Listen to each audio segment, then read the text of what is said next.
"Hand over the company to me or beware," my son-in-law threatened, and I firmly replied, "No." The next day he brought me coffee to the office as a sign of reconciliation. My secretary accidentally bumped into me and whispered, "Don't drink it. Trust me." I secretly switched cups with my son-in-law. You won't believe what happened to him in 5 minutes. Before we continue, please subscribe to the channel and let us know where you're listening in the comments. The San Diego sunset painted my office windows gold, but I barely noticed. 40 years of building Harrison Pharmaceuticals had taught me to appreciate the small victories. A successful FDA approval, a contract renewal, another quarter in the black. At 67, I'd learned that empire building wasn't about grand gestures. It was about showing up, day after day, making the hard calls nobody else wanted to make. My daughter Sarah used to joke that I loved this company more than anything. 3 years since cancer took her, and I still reached for the phone sometimes to share good news before remembering she wouldn't answer. I was reviewing third quarter projections when the office door crashed open. Francis, my son-in-law, stood in the doorway, his jaw set in that way that meant trouble.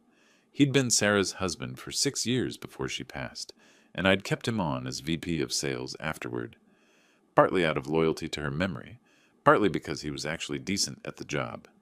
"We need to talk, Quentin." He crossed the room in 3 aggressive strides. His tie was loosened, his usually perfect hair disheveled. I set down my pen with deliberate slowness. "My calendar says I'm free at 9 tomorrow morning." "This can't wait." Francis planted both hands on my desk, leaning forward until I could see the veins standing out on his neck. "I've given 8 years to this company. 8 years of my life, married to your daughter, working my way up from nothing. I deserve what's mine." The words hung in the air like smoke from a gun. I'd spent decades reading people across negotiation tables, and I recognized the glint in his eyes. This wasn't a request. It was a demand. "What exactly do you think is yours, Francis?" "This company." He gestured around the office. "I should be running it." "You're what, 67? How much longer are you going to keep pretending you're not ready to retire?" I felt my jaw tighten but kept my voice level. "The company goes to you under very specific conditions, as outlined in my will. You know this. We discussed it with my attorney when Sarah was still alive." "Yeah, when you become incapacitated or deceased." He practically spat the words. "That's lawyer speak for never, and we both know it. You'll die at this desk at 90, still clutching your precious company." "Perhaps, but it's my company to clutch. I built it from nothing in 1985. His face reddened. "I earned this. I stood by Sarah through everything. The chemo, the hospital stays, watching her fade away. I've put in the work here, learned every aspect of this business. I've generated millions in sales revenue for you." "Which I paid you handsomely for," I interrupted. $140,000 salary, quarterly bonuses averaging 30,000 stock options. You've been well compensated." "Compensated?" His laugh had a sharp edge.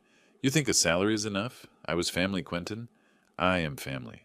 This company should already be mine." I stood slowly, drawing myself to my full height. 40 years of boardroom battles had taught me the value of stillness, of measured responses when others were losing control. "Let me be very clear, Francis. Harrison Pharmaceuticals will pass to you according to the terms of my will, not one day before. If you find that arrangement unacceptable, perhaps it's time we discussed your continued employment here." The silence stretched between us like a drawn blade. Francis's face went through several expressions: shock, rage, calculation, then something that looked almost like panic. When he spoke again, his voice was dangerously soft. "You're making a mistake, old man. A serious mistake." "The only mistake I'm making is continuing this conversation." I moved toward the door, opening it with firmness that left no room for debate. "I think we're done here. I'll see you at the Monday morning meeting, provided you still work here." "You stubborn old fool!" Francis's control snapped. His face flushed crimson. 8 years. I gave up everything for this family, and you treat me like some entry-level employee? You think you can just dismiss me? Sarah would be ashamed of you." The mention of my daughter sent a flash of anger through me, but I held it in check. "Leave Sarah out of this. Go home, Francis. Cool off. Think about whether you really want to burn this bridge." He stalked toward the door. stopping so close I could smell the expensive cologne Sarah had always bought him. "You'll regret this, Quentin. Mark my words." "I regret many things, Francis. This conversation isn't one of them." He left without another word, his footsteps echoing down the hallway. But just before he disappeared around the corner, he glanced back. The fury in his face had transformed into something else, something colder, more calculated. His eyes held the kind of look I'd seen in rival CEOs, right before they tried to undercut a deal. Predatory intelligence, dangerous patience. I closed the door and returned to my desk, but the quarterly projections might as well have been written in Sanskrit. That look bothered me more than anything Francis had said. Francis angry was predictable. Francis calculating was something else entirely. I'd built a pharmaceutical company from nothing, survived 2 economic crashes, 3 FDA investigations, and 4 hostile takeover attempts. I knew danger when I saw it, and I'd just seen it walk out of my office. Sleep didn't come easy that night. I lay in bed staring at the ceiling fan's lazy rotation, replaying Francis's words. "You'll regret this." Standard tough guy posturing, the kind of empty threat angry people throw around. Except something about the way he'd said it, about that final calculating look, kept gnawing at me. At 2 in the morning, I gave up and moved to my home office with bourbon. The room still smelled faintly of Sarah's perfume, though logic said that was impossible after 3 years. I tried focusing on quarterly reports, but my mind kept drifting to other moments I'd dismissed at the time. Last week, Tuesday morning reviewing medical insurance updates when Francis appeared with coffee. Friendly, casual Francis who'd emerged after months of grief following Sarah's death. "Hey, Quentin, question about the executive health benefits. When was your last physical?" "October. Why?" "Just curious." He'd leaned against the doorframe, all easy smiles. "You take any regular medications? Heart stuff? Blood pressure?" "At our age, well, your age, it's important to stay on top of things. My age is fine, and my health is none of your concern, but I appreciate the interest." "Just looking out for you." His eyes had scanned my desk where I'd left paperwork from my doctor's office. "Must be tough, all those pills seniors have to manage." "I managed just fine." At the time, awkward small talk. Now, sitting in the dark, I wondered why he'd been so interested in my medical details, why he'd tried so hard to see those papers. Then there was the incident from a month ago. I'd come home early to find Kirsten, Francis' sister, walking away from my house. She'd seemed startled. "Kirsten, what are you doing here?" "Oh, Quentin, I wanted to visit Sarah's grave. Her birthday is coming up." "The cemetery's in Claremont. That's 20 minutes south." "Right, yes." I got turned around. She'd smiled without warmth. "I thought I'd stop by, see if you wanted to visit together, but you weren't home, so—" "You didn't knock?" "I did. No answer." Too quick, too defensive. "Anyway, I should go." She'd hurried to her car before I could ask anything else. I checked my security system later. No recorded doorbell, no motion sensor trips at the front door. She'd been somewhere on my property, but not at the entrance where she'd claimed to knock. The bourbon burned going down, but it didn't warm the cold forming in my gut. 2 months ago was worse. I'd been working from home, contracts and projections covering my study. Francis stopped by with Chinese takeout and that easy charm. We ate together, talked about sales, shared memories of Sarah. It was nice, companionable. I excused myself to use the bathroom, and when I returned, Francis was at my desk, his phone pointed at some papers. "Lose something?" I'd asked. He'd jumped slightly, pocketing the phone. "Just checking the time. This Kung Pao chicken is amazing, right?" But I'd seen the camera app still open on his screen for half a second, and the papers he'd been photographing, my estate documents, left out because I'd been reviewing them with my attorney that morning. "Francis, were you taking pictures of my papers?" "What?" "No, Quentin, come on." He'd laughed, but his neck had flushed red. "Why would I do that?" "That's what I'm asking." "I was literally just checking my phone." "You're paranoid." He'd stood up, suddenly eager to leave. "Look, I've got a call in 20 minutes. Thanks for lunch." Gone before I could press further. 3 incidents. 3 moments I dismissed as awkward, as misunderstandings, as coincidence. But at 2 a.m., alone with bourbon and racing thoughts, they didn't feel like coincidence. They felt like reconnaissance. like someone systematically gathering information about my health, my property, my estate. I pulled out my phone, scrolling until I found Leonard Wilson, my corporate attorney. Too late to call, but I composed an email. Leonard, need to review my will, specifically succession clauses and estate provisions. Available this week, some concerns have arisen regarding potential beneficiaries. Q. I hit send and sat back. Maybe I was being paranoid. Maybe grief and loneliness were making me see shadows, where none existed. Maybe Francis was just an ambitious son-in-law with poor boundaries. But 40 years in pharmaceuticals had taught me something crucial. When multiple symptoms appear together, you're not looking at coincidence. You're looking at a syndrome, a pattern, and the pattern I was seeing scared me. My phone buzzed. Despite the hour, Leonard had replied, "My office, 9 a.m. tomorrow. Come prepared to discuss everything. This sounds serious." "It might be nothing," I typed back. "In my experience, Quentin, when you say might be nothing, it's always something. See you at 9. I turned off the phone and sat in darkness, listening to my house settle around me. Tomorrow I'd talk to Leonard, maybe review security footage, probably confirm I was just a paranoid old man jumping at shadows. But tonight, I couldn't shake the memory of Francis's eyes as he left my office, that cold, calculating look that promised consequences. My daughter used to tease me about worst-case scenario planning. "Dad," she'd say, "not everything is a hostile takeover. But sometimes, Sarah, it is. Sometimes the hostile takeover is already underway, and you just haven't recognized it yet." I'd built an empire by staying 3 steps ahead of the competition. Time to start applying those same instincts closer to home. Because if I was right, if my instincts were correct, then Francis hadn't given up on getting my company. He'd just changed strategies. And that final look in his eyes suggested his new strategy was far more dangerous than a simple argument about inheritance. I poured another finger of bourbon and stared at the dark screen of my computer. Monday morning, I'd sit down with Leonard and lay out everything. Every odd interaction, every suspicious moment, every instinct telling me something was wrong.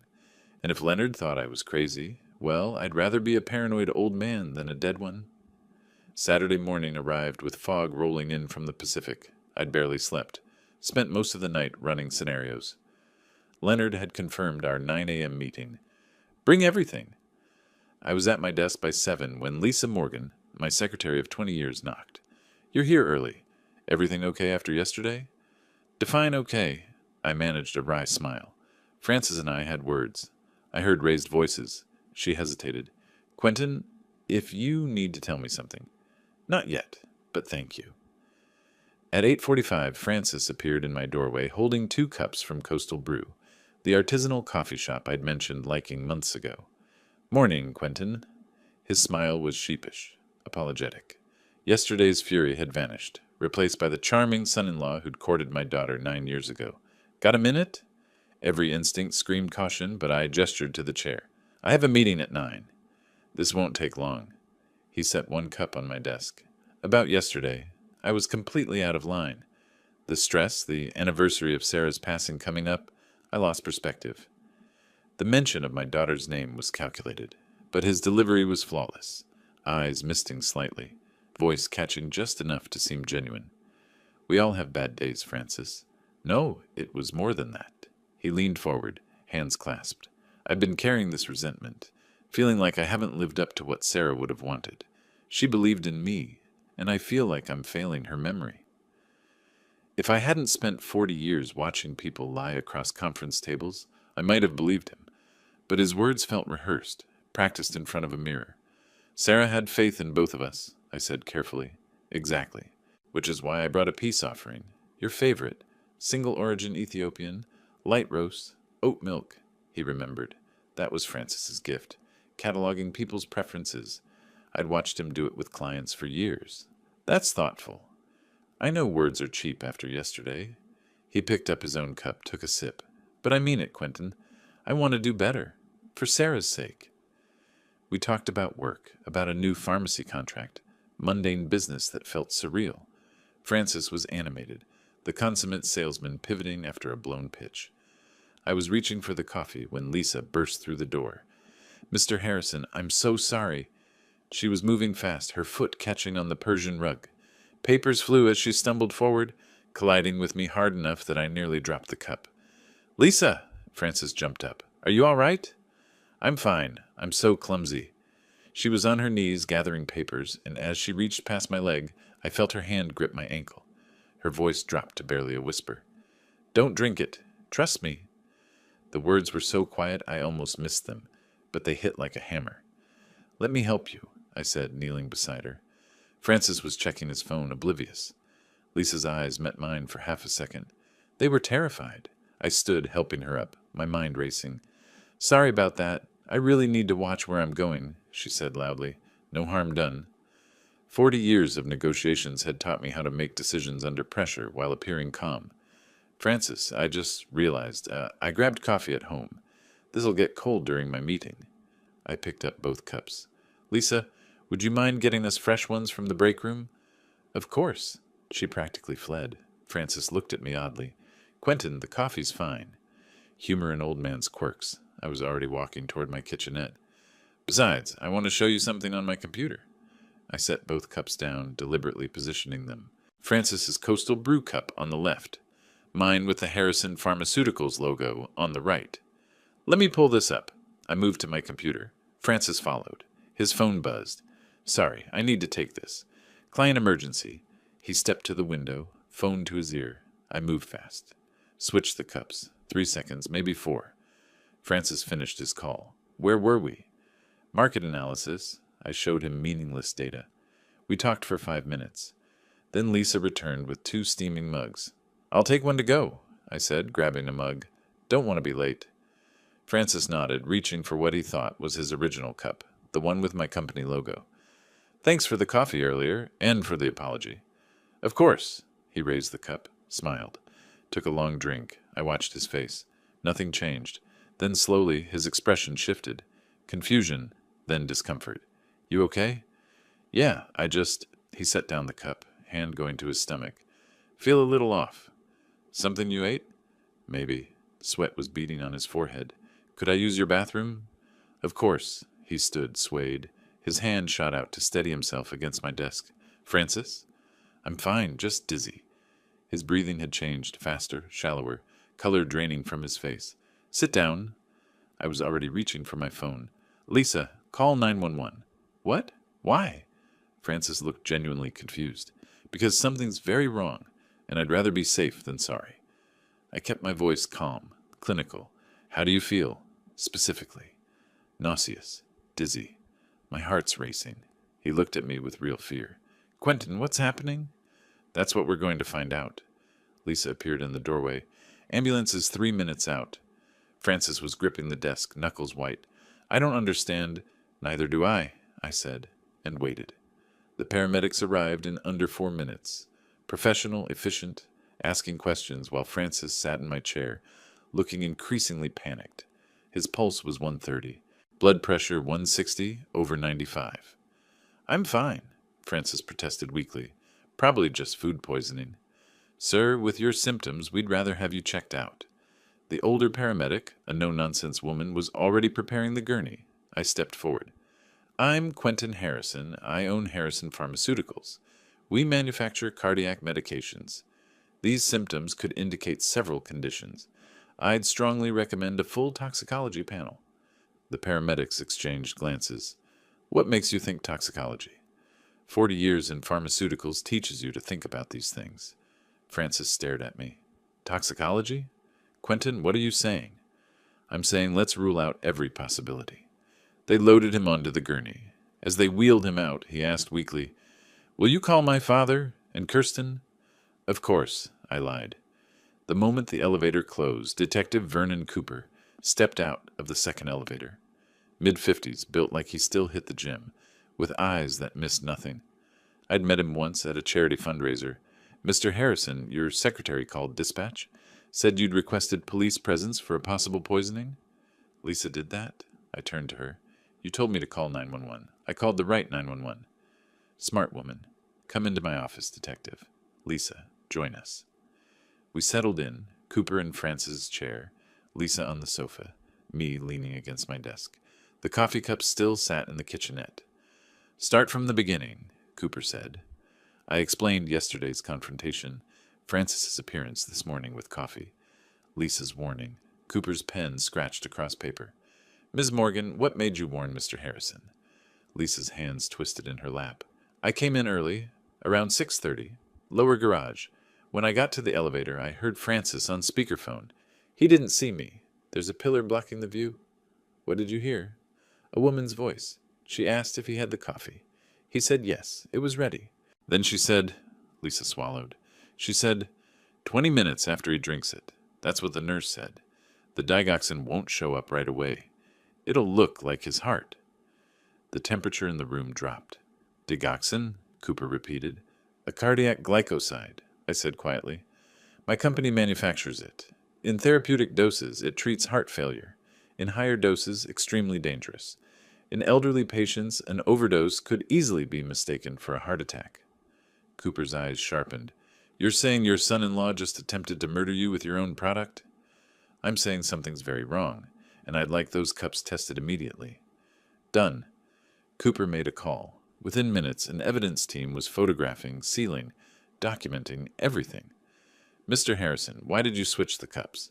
Because Lisa warned me, and 40 years in business taught me that when someone shows you who they are, believe them. I looked at Cooper directly. Yesterday, Francis demanded I sign over my company. Today, he brought specialty coffee and an Oscar-worthy performance. Lisa's warning made me reassess. If I was wrong, Francis drinks his own coffee. If I was right, he poisoned himself with his own weapon. Cooper almost smiled. That's either smart or lucky. I'll take either. Ms. Morgan, would you recognize the woman's voice? Lisa nodded.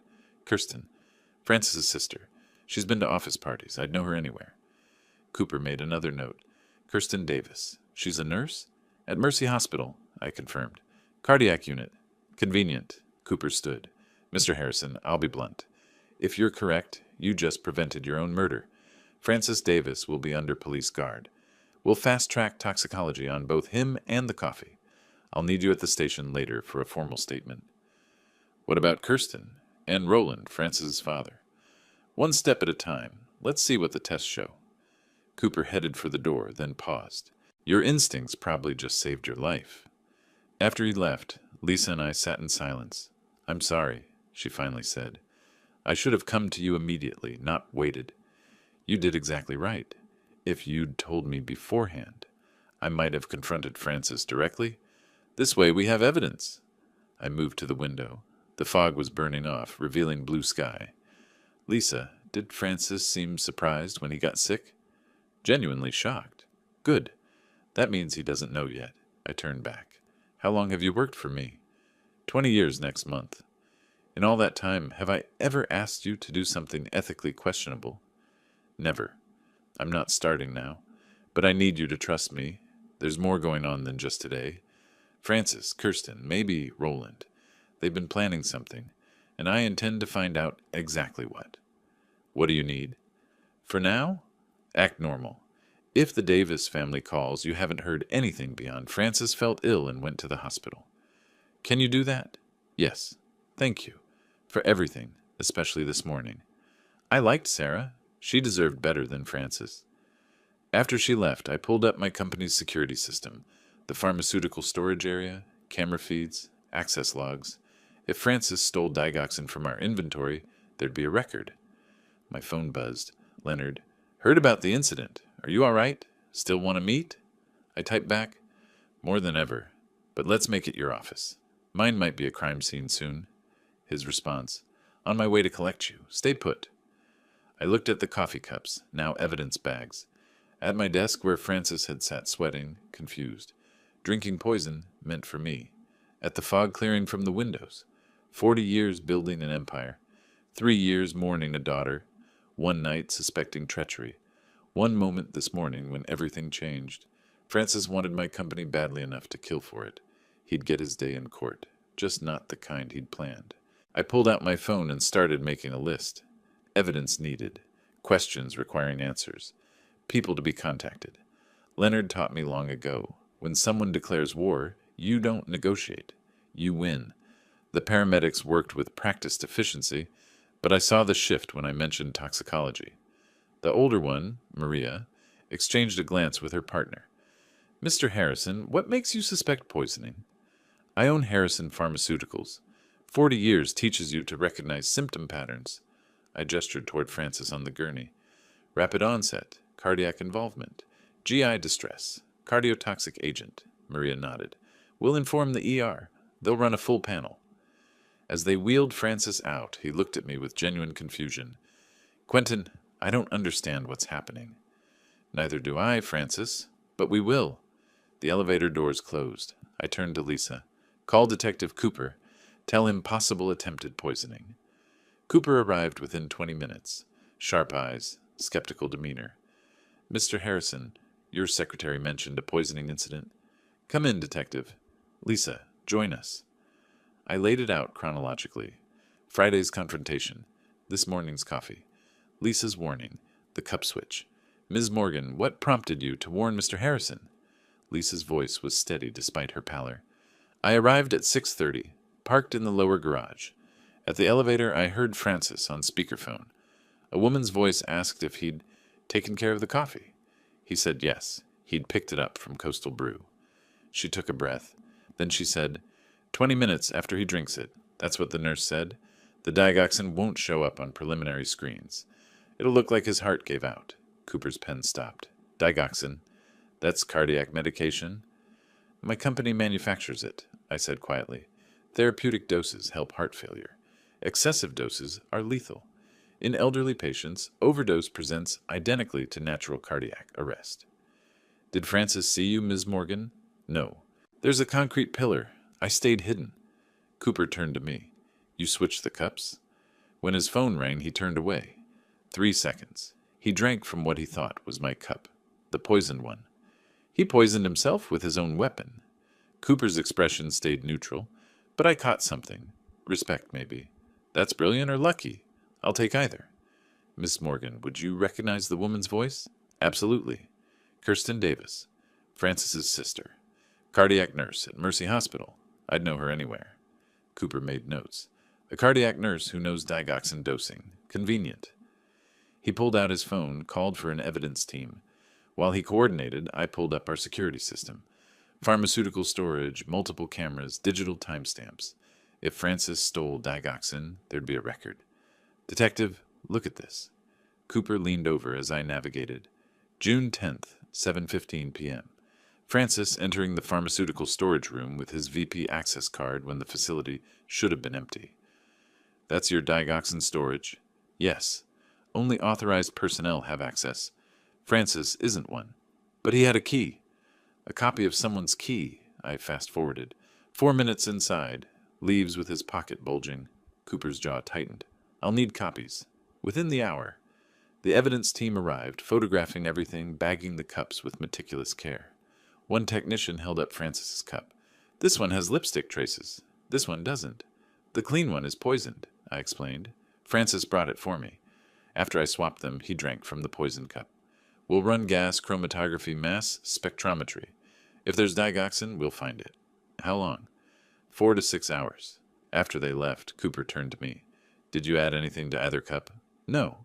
You can test my hands, clothing, whatever you need. We will, he paused. Your son-in-law just tried to murder you with your own product, using knowledge from his sister, the cardiac nurse. Why? I thought about Friday, Francis's desperation, that cold calculation. Money, detective. My will passes the company to Francis, only if I'm incapacitated or dead. I'm neither. But Francis has been making large cash withdrawals. His performance has declined. I've been considering firing him. That would eliminate him from your will? Completely. Employment termination triggers automatic exclusion. I met his eyes. He knew that, which means he had a deadline. Cooper nodded. We'll need formal statements. I'll also interview Francis at the hospital. One more thing, I showed him my text thread with Leonard. I was planning to meet my lawyer this morning to discuss concerns about Francis before the coffee incident. What concerns? Suspicious behavior, financial irregularities, questions about my health. Nothing provable, but enough to make me cautious. Cooper photographed the texts. Cautious enough to save your life? He headed for the door, stopped. Mr. Harrison? 20 years of detective work, I've never seen someone poison themselves with their own murder weapon. Your quick thinking turned attempted murder into confession. After he left, I sat alone. Afternoon sun streamed through windows. My hands steady, breathing calm. But inside, something cold and hard was forming. Francis hadn't just tried to kill me. He'd planned it, calculated the dose, recruited his sister, probably his father too. They'd all decided I was expendable, an old man whose time was up. I looked at my reflection. 67 years old. Built this company from nothing, and now this. I called Leonard. We need to meet. Tonight. More than just updating my will. How much more? Everything, Leonard. Every legal option. Every tool. Every way to ensure that when this is done, Francis and his family understand exactly who they tried to destroy. Pause. Then, I'll clear my evening. My office? 7. I hung up and pulled up Francis's employment file. Access logs, expense reports, 8 years of data about to be examined. They'd made their move. Now it was my turn. Cooper called at 4:47 p.m. Toxicology's back. Francis has digoxin at 4.8 nanograms per milliliter. Therapeutic range is 0.5 to 2.0, more than double toxic threshold. Lethal for my age? Absolutely. For a 185-pound man in his late 60s, that would cause fatal cardiac arrhythmia within 30 to 40 minutes. Cold spread through me. They weren't taking chances. No. Coffee tested positive, too. Premeditated murder. I'm placing Francis under guard. Cooper paused. We searched his residence. Found handwritten notes on your schedule. Copies of your medical records. Emails between Francis, Kirsten, and Roland about financial freedom after July. And a life insurance policy. On you, $5 million. Perfect clarity. Contestability period expires next month, July 15th. Francis needed you dead before mid-July. Firing him would have nullified everything. He was out of time. I checked my calendar. Performance review. June 20th. I'd been planning to fire him. He knew I was about to let him go. After hanging up, I stared at my screen.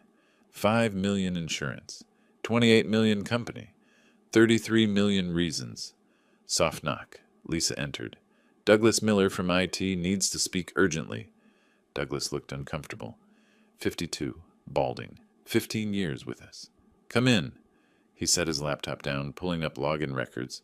For 2 weeks, Francis accessed the network between 2 and 4 a.m. Every night. Accessing what? Your estate documents, wills, succession agreements, employment contracts. He scrolled through logs. Also pharmaceutical inventory, controlled substances. When did it start? May 28th. Right after I mentioned reorganizing executives. Douglas, who knew about personnel changes? Executive meeting, May 24th. You, CFO, COO, and Francis. Francis attended that meeting. Started after hours research. Learned firing meant losing everything. Stole digoxin June 10th. Recruited Kirsten for dosing. I need copies of those logs. Already done. He handed me a USB drive. Everything's here. Also his email archives. References to the plan, timeline, after everything's settled. He used personal email through our servers. I took the drive. Such a small thing containing such damning evidence. Douglas, you just gave me premeditation proof. Thank you. After he left, I called Leonard. Come to my office. I have a lot to show you. Leonard arrived at 6, briefcase in hand. You sounded serious. Francis tried to kill me with poisoned coffee. Police confirmed digoxin. He's under guard. Leonard set down his briefcase. Start from the beginning. I walked him through everything. Friday's confrontation this morning, Lisa's warning, cup switch, investigation, insurance policy, computer access. Leonard made rapid notes. This is conspiracy, insurance fraud, theft, corporate espionage. If Kirsten provided dosing, she's accessory. If Roland knew, he's in conspiracy. Can we prove Roland knew? The emails might. Leonard looked up.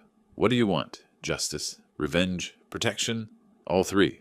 Full prosecution. Company protected. And I want them to understand trying to kill me was their worst decision. Leonard nodded. Then here's what we do. He laid out strategy. Police cooperation. Terminate Francis. Triggering inheritance exclusion. Challenge insurance for fraud. Civil lawsuit for damages and espionage. Forensic audit of 8 years. If he's been stealing and given gambling debts, he has. We'll find it, Leonard said. Every dollar becomes another charge. How long? Best case, 15 years. Realistic, 25 to 30. California doesn't forgive premeditated poisoning. Francis in prison quarter century. Kirsten losing her license. Roland watching family crumble. Do it. All of it. Leonard packed notes. Change your will immediately. Remove all Francis references. New documents. Monday. My estate? I have no other family. We'll discuss, but priority is ensuring they get nothing. After Leonard left, I sat as evening faded. Somewhere Francis was under guard, understanding his plan failed.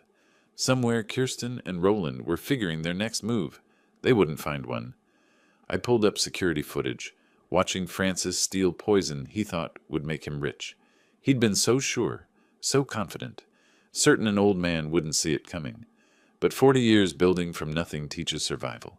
You don't navigate pharmaceuticals by being blind or weak. You survive by being patient, watching, waiting for your moment. Francis gave me mine. I saved footage, backed it up 3 places, sent copies to Cooper and Leonard. Then I called my CFO. Linda, terminate Francis Davis immediately. Gross misconduct, theft, criminal activity. I'll send documentation. Pull his access, change passwords, remove his belongings. Done by Monday. 1 call. 8 years ended. Tomorrow, insurance challenge. Next week, lawsuit. Month's end, trial. They wanted to destroy me. Instead, I'd dismantle them piece by piece. And unlike them, I wouldn't lose sleep. Cooper called Tuesday morning, June 18th. Francis is stable. They're discharging him to county custody. His lawyer filed motions claiming accidental cup confusion. Accidental? They're saying Francis innocently picked up the wrong cup, that you're exploiting a tragic mistake to eliminate him from your will. I laughed without humor. What about the search warrant evidence? His attorney claims the notes were for planning family visits. Medical records because he was concerned about your health. Emails about financial freedom were just family discussing their futures. They have answers for everything. They think they do, but they don't know about Lisa's testimony or Douglas's network access records. We're building a timeline that destroys their accident theory. My office door opened without a knock. Kirsten Davis stood in the doorway, face hard and calculating. We need to talk, Quentin. My secretary should have announced you. I told her it was family business. She closed the door, uninvited. This has gotten out of hand. Francis made a mistake, but you're destroying him. A mistake? Is that what we're calling attempted murder? Don't be dramatic. She moved closer. You switched those cups. Everyone knows it. Francis brought you coffee as a peace offering, and you saw an opportunity to eliminate him. Very convenient. I studied her. Cardiac nurse. Medication management specialist. She'd have known exactly what dose would kill me. You're threatening me in my own office? I'm offering you a way out. Her smile was cold. Drop the charges. We'll forget this misunderstanding. Francis will resign. We'll all move on. And if I don't, then we tell everyone the truth. That you deliberately switched cups because you wanted Francis gone. That you're a bitter old man who can't stand that your daughter's husband might deserve something you built. You've thought this through. We're family, Quentin. We take care of our own. Family. I pulled up an email on my computer. Is that why you sent Francis detailed dosing information about cardiac glycosides on June 9th? Police subpoenaed your email records this morning. Her face went pale. You're bluffing. Am I? You used your hospital email account. Every message is logged, including the one where you calculated lethal doses based on my weight and age. Information Francis provided for my medical records. I was helping him understand his medication. Francis has a heart condition. Francis doesn't have a heart condition. His last physical was clean. I have his employment medical records right here. I tapped the folder. Try again. Her jaw tightened. You're making a mistake. My father won't let you destroy this family. Roland Davis, retired military, called me yesterday, suggested I think carefully about my choices. Was that your idea or his? You can't prove anything. The DA thinks we can prove quite a lot. Conspiracy to commit murder carries 25 years in California.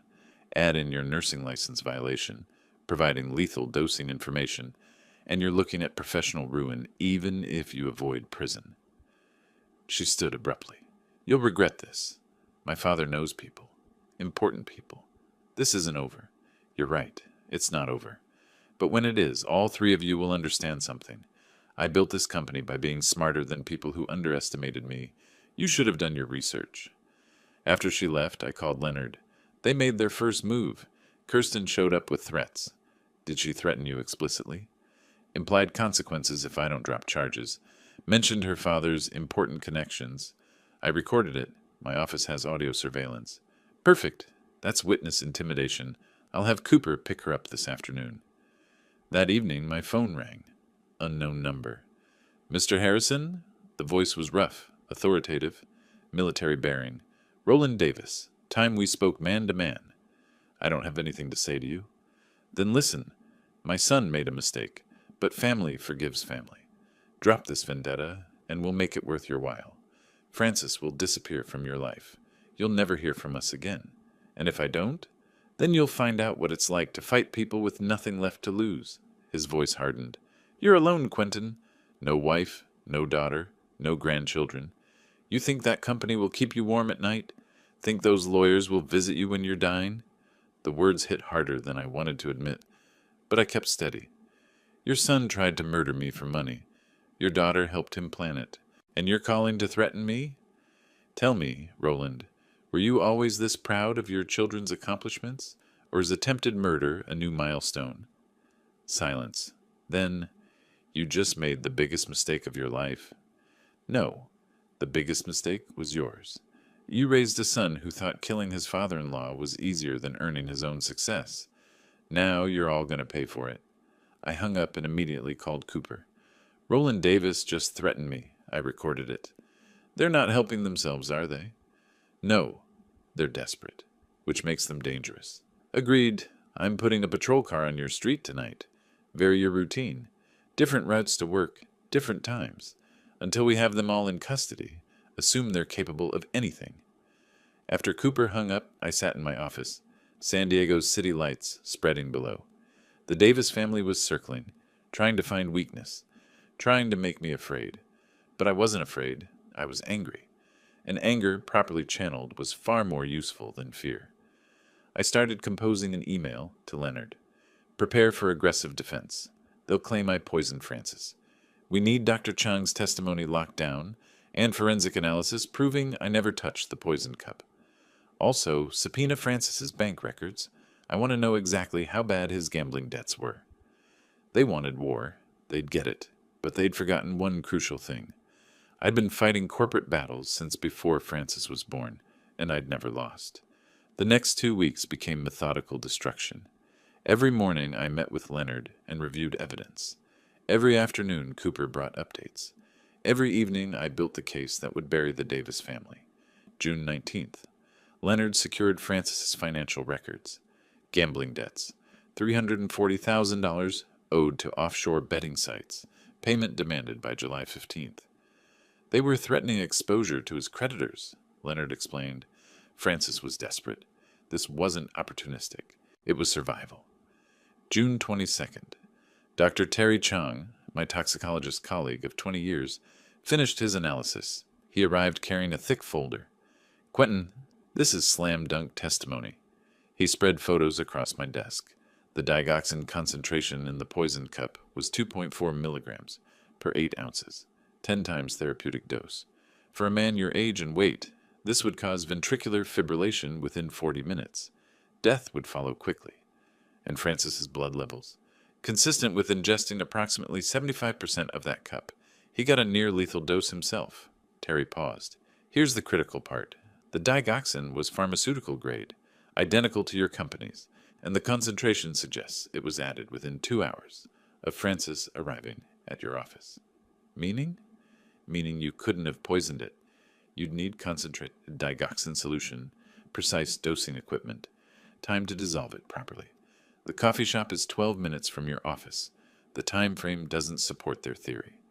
I felt something tighten my chest loosen. "Put that in your report." June 24th. Cooper traced Francis's movements on June 10th, the day he stole the digoxin. Security footage showed him entering pharmaceutical storage at 7:13 p.m., exiting at 7:17 p.m.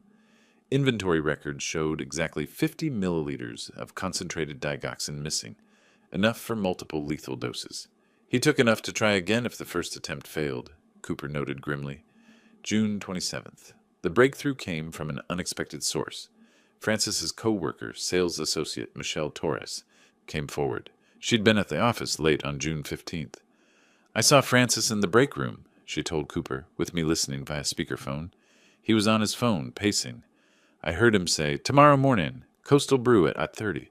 I'll have everything ready." He looked nervous. "Did you hear anything else?" "Just," he said, "once it's done, we're clear. The old man won't know what hit him." I thought he meant some business deal. But after what happened, Cooper added Michelle to the witness list. July 1st, Leonard obtained the smoking gun, a burner phone purchased by Roland Davis on May 20th. Phone records showed multiple calls to both Francis and Kirsten in the weeks before the poisoning. Text fragments recovered included, "Have you sourced it?" And "Remember, timing is everything, and after the 15th, creditors will come." Roland wasn't just supporting his son, Leonard said. He was coordinating.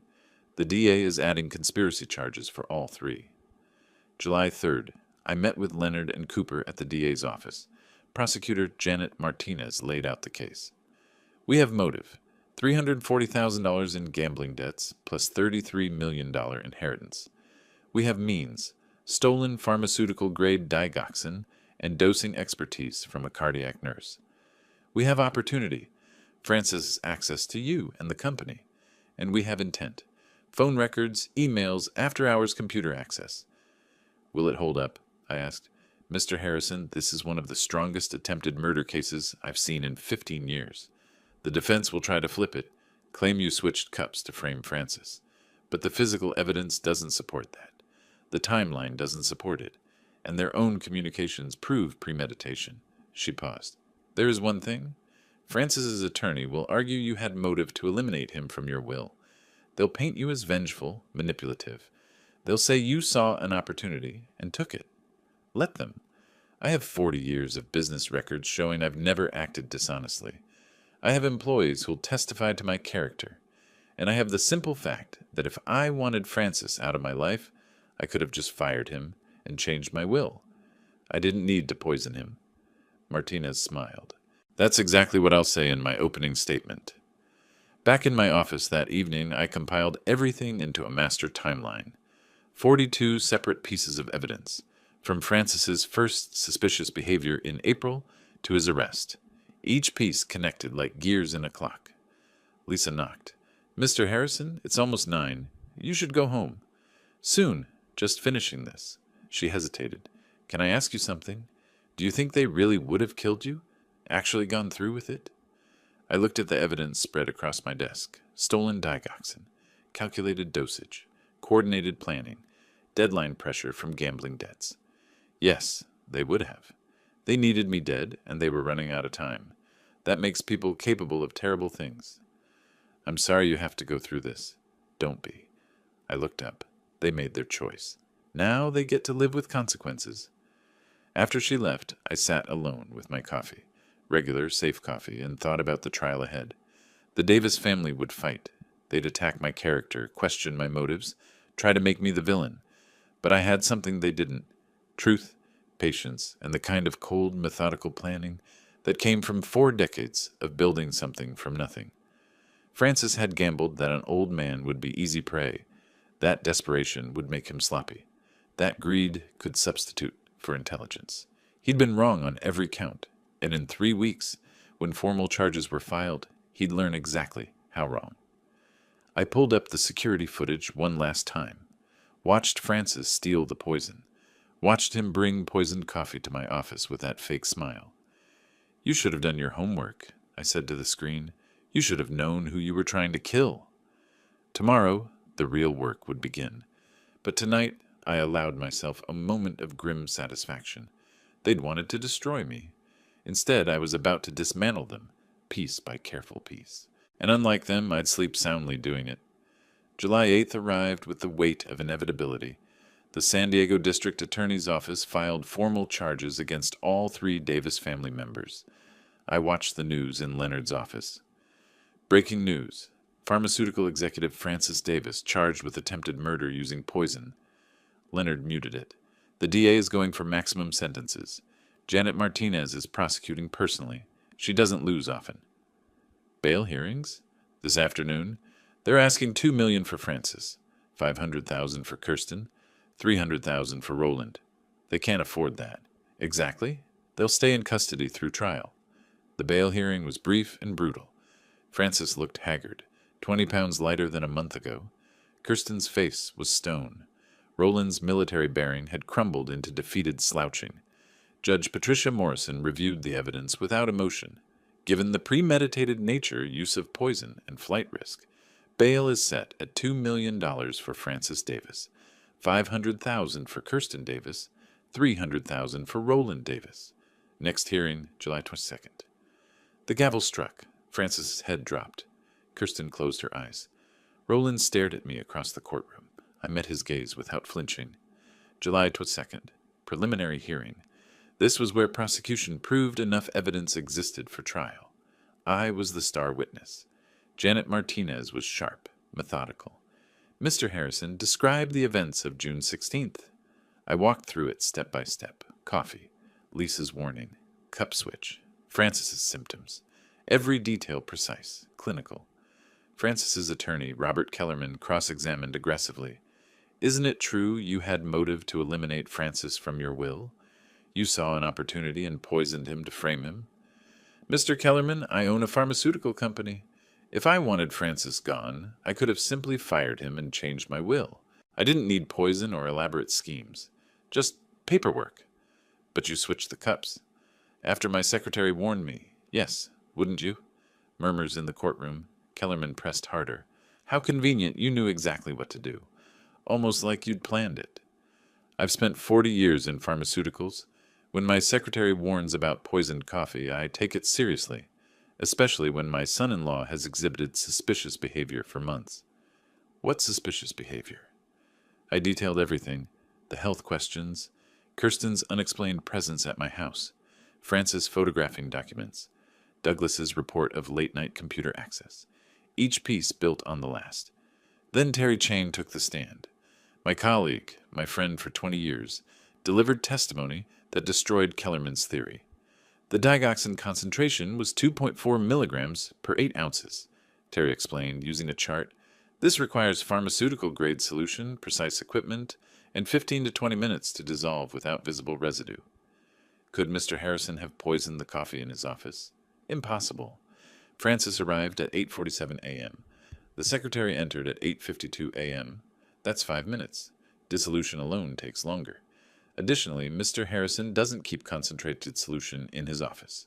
Where is it kept? Pharmaceutical storage. Security footage shows Francis entering June 10th and removing approximately 50 milliliters, enough for multiple lethal doses. Could someone else have poisoned the coffee? Timeline doesn't support that. Francis purchased coffee at Coastal Brew at 8:32 a.m., arrived 15 minutes later. Poison was added during that window. Only Francis had access to both coffee and digoxin. More witnesses followed. Michelle Torres described Francis's nervous phone call about having everything ready. Lisa recounted the overheard conversation about digoxin not being detected immediately. Douglas explained the suspicious late-night network access. Cooper presented evidence from Francis's home, my schedule, my medical records, emails about financial freedom after July. By day's end, Kellerman looked like a man watching his case collapse. Judge Morrison's ruling was swift. The prosecution has demonstrated substantial evidence. All defendants will stand trial. Trial date, August 5th. Francis's face went white. Kirsten's stone expression cracked, fear flashing across her features. Roland sat motionless, staring at nothing. As they were led away, Francis looked at me with desperate confusion, like he couldn't understand how his perfect plan had failed so completely. I didn't smile, didn't react, just watched them go. Outside the courthouse, reporters swarmed. Mr. Harrison, how do you feel about today's outcome? Justice is moving forward. That's all that matters. Do you think they'll be convicted? The truth will come out. 3 people conspired to murder me for money they hadn't earned. The jury will decide what happens next. Any message for the Davis family? I paused, thinking about everything they'd put me through. The fear, the betrayal, the cold calculation behind their plan. Just this, I said quietly. They gambled everything on the assumption that an old man would be easy prey. They were wrong. Now they'll spend years thinking about that mistake. That evening, I sat in my office with Leonard. We didn't celebrate. We just sat with the weight of what was coming. 2 weeks until trial, Leonard said. They might offer a plea deal. Will Martinez accept? Depends on what they offer. But I doubt it. She's got them cold, Quentin. This case is a prosecutor's dream. And if they don't plead, then we go to trial, put all this in front of a jury, and let 12 people decide whether the Davis family tried to kill you for $33 million. I looked out at the city lights of San Diego spreading below. Somewhere out there, Francis, Kirsten, and Roland sat in cells, understanding, finally, that they'd misjudged everything. Their greed had blinded them. Their desperation made them sloppy. Their arrogance convinced them I wouldn't fight back. But I'd spent 40 years building something from nothing. I knew how to fight, how to be patient, how to win. The trial was just a formality now. The real battle was over. They'd lost the moment they decided I was disposable. August 15th, verdict day. The jury had deliberated for 6 hours. Leonard said that was actually a long time for such a clear-cut case, but it felt like 6 years sitting in that courtroom, waiting. Francis, Kirsten, and Roland sat at the defense table, 3 separate attorneys flanking them. Francis's hands were clasped so tight, his knuckles were white. Kirsten stared straight ahead, her face carefully blank. Roland's shoulders sagged under the weight of what was coming. Has the jury reached a verdict? Judge Morrison asked. We have, Your Honor. The foreman stood, a middle-aged woman who'd been taking notes throughout the trial. My heart was steady. I'd done everything I could. Now it was in their hands. In the case of the people versus Francis Davis, on the charge of attempted murder in the first degree, we find the defendant guilty. Francis's head dropped to his chest. His attorney put a hand on his shoulder, but Francis shook it off. On the charge of conspiracy to commit murder, we find the defendant guilty. In the case of the people versus Kirsten Davis, on the charge of accessory to attempted murder, we find the defendant guilty. Kirsten's blank expression finally cracked, her eyes closed, tears sliding down her cheeks. Silent, defeated tears. In the case of the people versus Roland Davis, on the charge of obstruction of justice, we find the defendant guilty. On the charge of witness intimidation, we find the defendant guilty.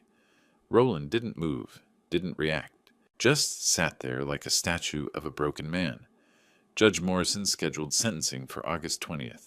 5 days to wait. 5 days for them to understand their futures had just been erased. The sentencing hearing was shorter than I expected. Martinez argued for maximum sentences. The defense attorneys pleaded for leniency. Francis's lawyer claimed he'd been under extreme financial pressure, that he'd made a terrible mistake. Kirsten's attorney said she'd been manipulated by her brother. Roland's attorney pointed to his military service, his previously clean record. Judge Morrison wasn't impressed. Francis Davis, you are sentenced to 25 years in state prison without possibility of parole. Kirsten Davis, 8 years in state prison. Roland Davis, 3 years in state prison. You will report to the Department of Corrections within 48 hours. The gavel struck. Final. Irrevocable. Francis's face crumpled. He started to cry, loud, ugly sobs that echoed through the courtroom. Kirsten sat frozen, staring at nothing. Roland closed his eyes slowly, like he was surrendering to something he'd known was inevitable. August 28th. The final paperwork was done. I'd signed a new will, removing all references to Francis and his family. Leonard had filed it with the court. There was no going back now. But the DA's office called. They were transporting all 3 defendants to state prison that afternoon. Did I want to attend? I did. The courthouse had a special holding area where prisoners were processed before transport. I stood in the hallway with Leonard and Cooper as Francis, Kirsten, and Roland were brought through in chains. They saw me. Francis stopped walking, forcing the guards to halt. For a long moment, we just looked at each other. He opened his mouth to speak, maybe to apologize, maybe to curse me. I'd never know, because I spoke first. I looked at all three of them, Francis, Kirsten, Roland, and said quietly, without emotion, "You forgot I built this company for 40 years. You thought I wouldn't notice poison in my own product?" The words hit like physical blows. Francis's face twisted with sudden understanding, the full weight of his miscalculation finally landing. Kirsten's jaw clenched. Roland's eyes closed as if he could block out the truth. I turned and walked away. Didn't look back. Didn't need to. Behind me, I heard Francis start sobbing again, heard the guards moving them forward, heard the heavy doors clang shut. That evening, I sat in my office, alone. The city lights of San Diego spread out below me like scattered diamonds. On my desk sat a single photo, my daughter taken a year before the cancer diagnosis. She was smiling, laughing at something I'd said, happy. I picked up the frame, studying her face. She'd been everything to me, and Francis had been her choice. I'd kept him in my life, in my company, out of loyalty to her memory, and he'd tried to kill me for it. "I'm sorry, Sarah," I said to the photo. "I wish things had been different. I wish you'd married someone worthy of you." But she hadn't, and now her husband was going to prison for 25 years, her former best friend for 8, her father-in-law for 3. Justice had been served. The law had worked. The guilty were being punished. So why did I feel so empty? I poured myself a whiskey, the good stuff, from the bottle I saved for special occasions. Though special felt like the wrong word. Final, maybe. Complete. I raised the glass to Sarah's photo. "To justice," I said quietly, "and to the price of winning." The whiskey burned going down. Outside my window, the city moved on, indifferent to the drama that had consumed the last 2 months of my life. People were going home to families, to children, to futures filled with possibility. I had a company. I had money. I had the satisfaction of seeing justice done. But I was 67 years old, sitting alone in an office, drinking to a photograph of my dead daughter, knowing that the last connection to her, however poisonous, was now locked away for decades. Victory. Complete and total victory. And the loneliest feeling I'd ever known. I finished the whiskey, set down the glass, and allowed myself one moment of bitter reflection. Then I turned off the lights, locked my office, and walked to the elevator. Tomorrow, the company would continue. Life would go on. I'd find new executives, build new relationships, maybe even leave a better legacy than I'd planned. But tonight, I let myself feel the cost of the war I'd won. Some victories aren't celebrated. They're survived. And I'd survived. If you like this story, please like this video, subscribe to the channel, and share your impressions of this story in the comments. To listen to the next story, click on the box on the left. Thank you for watching.